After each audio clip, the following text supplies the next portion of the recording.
fasalada joogo waa basic waa bilowga iyo class 4 marka doorkaygu waa dugsi hoose waana meesha ugu adag qofka waxa ku imaanaya farta bareelka aan weligiis maqal saasi tahayna inta badan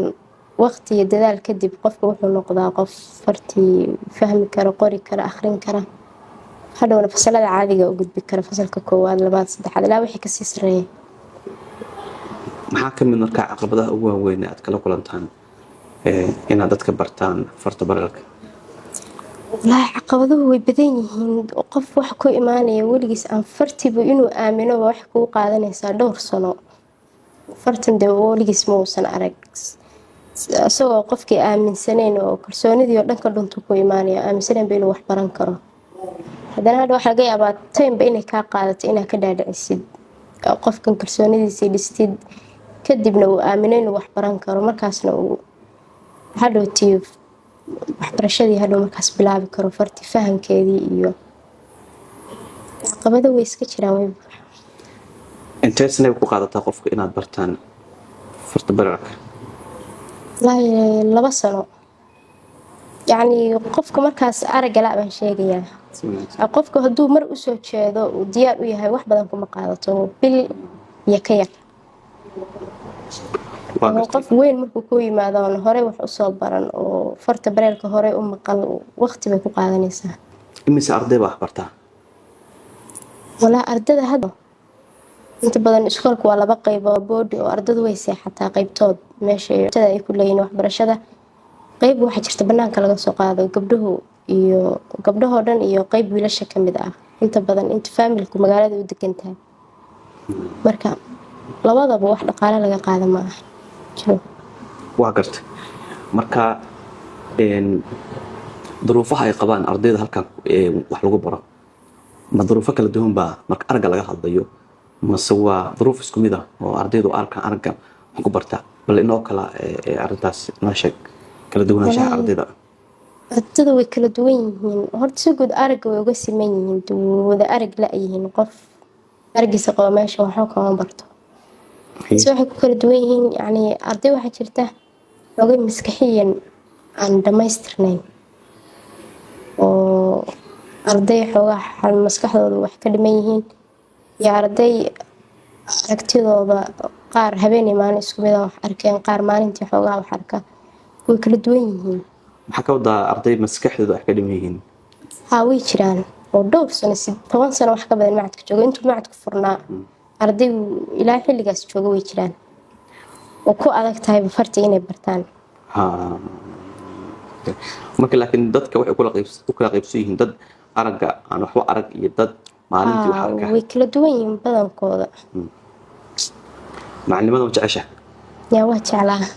jira dad arag al'aana guryaha ku jira afkaygu ugu weyn waa inay ardaydaas dadkaas baahiyaha gaarka ah guryaha ka soo baxaan goobaha waxbarashada imaadaan wax bartaan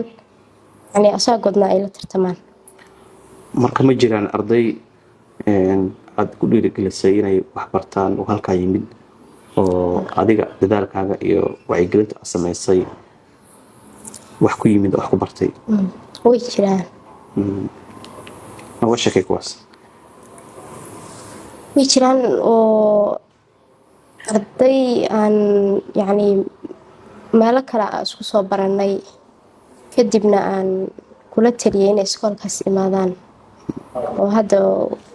iskoolka dhigto meel fiicanna maraya way jiraan arday jooga oo hadda dugsi dhexe sii maraya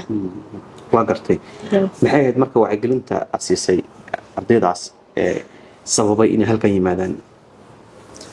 guryaha ugu tagtay ma asxaabbaad tihiin walaahi inta badan safar baa ku kulanay magaalo markaas aad tegay baa ogaaday inay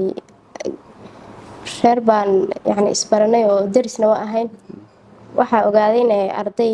yani dhalinyaro noocaas ay gurigooda ku nool yihiin oo da'dii waxbarashadana gaaray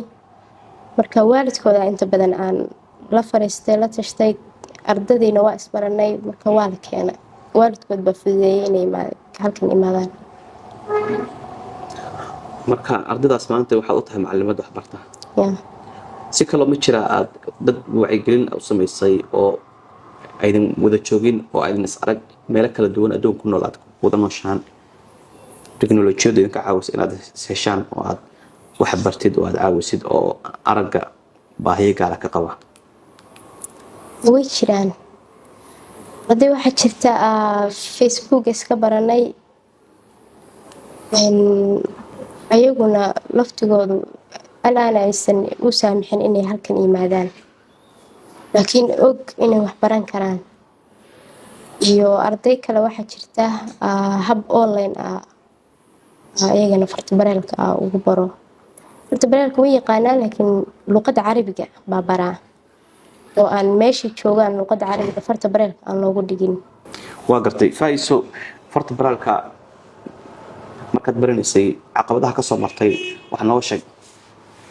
maadaama adoo aad sheegtay in dadka aad bartid ay 2 sano ku qaadato qaybtood baliga ugu horeysay fartabareel sidee ula qabsatay? waa maxay caqabadaha ka soo maray? wallaahi bilowgu horta markaa baranayay 2009 bay ahayd, yacni xilligaas xoogay waa iska yaraa da'deyda markii la fiiriyo, laakiinse dugsi baa hore usoo dhigan jiray farta khadda aqaane. qofka hadduu khad yaqaanana inta badan waxbarashada wuu fahansan yahay. yaa wayna ii fududeed, wax badan iguma qaadan. macnaha waxaad isticmaali jirtay qadda quraanka lagu qoro? haa, taa waxay ka dhigan tahay bilowga hore argaaga u fiicnaa? yaa u fiicnaa ilaa hadda. ma jiraan dhaqdhaqaaqyo aad ku lug leedahay oo kor lagu qaaday wacyiga dadka baahiyaha gaarka qaba gaar ahaan aragga? way jiraan. dadkan waxaa jira ururo loogu adeego baahiyahooda, ururo loogu qareemo wacyigelin loogu sameeyaa jira. marka 2 ururka hadda ku sheegaya oo LACE organization oo dadka aragga la u shaqeeya, ururkaas waa la soo shaqeeyay oo mar gudoomiye ku-xigeen baa ka ahaa, haddana yacni waxa u joogaa madaxa wacyigelinta iyo arrimaha bulshada. urur kale oo waxaa jira asna magaciisu waa waris, waa ururka haweenka naafada Puntland.